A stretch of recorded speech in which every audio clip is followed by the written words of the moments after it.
सीताराम सीताराम सीताराम कहिए, जाहि विधि राखे राम ताहि विधि रहिए।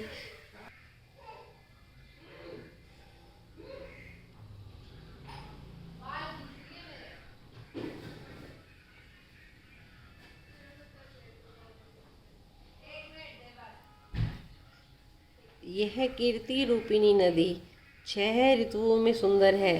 सभी समय यह परम सुहावनी और अत्यंत पवित्र है। इसमें शिव पार्वती का विवाह हेमंत ऋतु है और श्री रामचंद्र जी के जन्म का उत्सव सुखदायी शिशिर ऋतु है।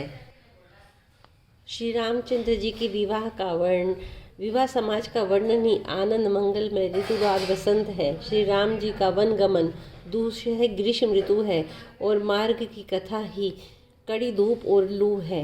राक्षसों के साथ घोर युद्ध ही वर्षा ऋतु है, जो देवकुल रूपी धान के लिए सुंदर कल्याण करने वाली है।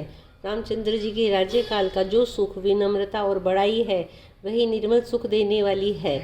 सती शिरोमणि श्री सीता जी के गुणों की जो कथा है, वही इस जल का निर्मल और अनुपम गुण है। श्री भरत जी के स्वभाव इस नदी की सुंदर शीतलता है, जो सदा एक सी रहती है और जिसका वर्णन नहीं किया जा सकता। चारों भाइयों का परस्पर देखना, बोलना, मिलना, एक दूसरे से प्रेम करना, हंसना और सुंदर भाईपना, इस जल की मधुरता और सुगंध है। दोहा नंबर 42।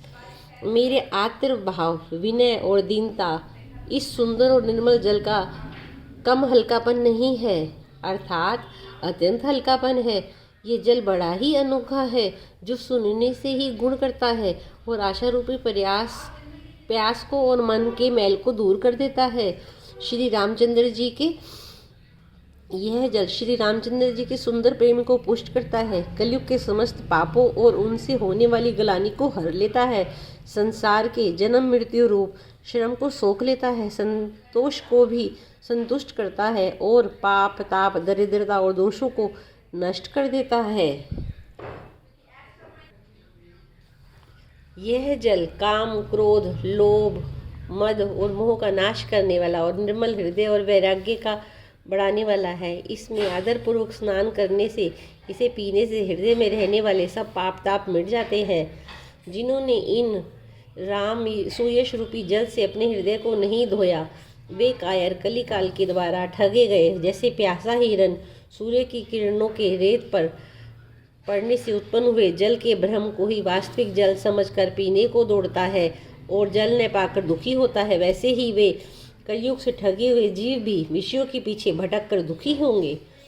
अपनी बुद्धि के अनुसार इस सुंदर जल के गुणों को विचार कर उसमें अपने मन को स्नान कराकर श्री भवानी शंकर को स्मरण कर कवि तुलसीदास सुंदर कथा कहते हैं। मैं अब श्री रघुनाथ जी के चरण कमलों को हृदय में धारण कर और उनका प्रसाद पाकर दोनों को श्रेष्ठ मुनियों के मिलन का सुंदर संवाद का वर्णन करती हूँ। दोहा नंबर 43। जय श्री राम। सीताराम सीताराम सीताराम कहिए, जाहि विधि राखे राम ताहि विधि रहिए।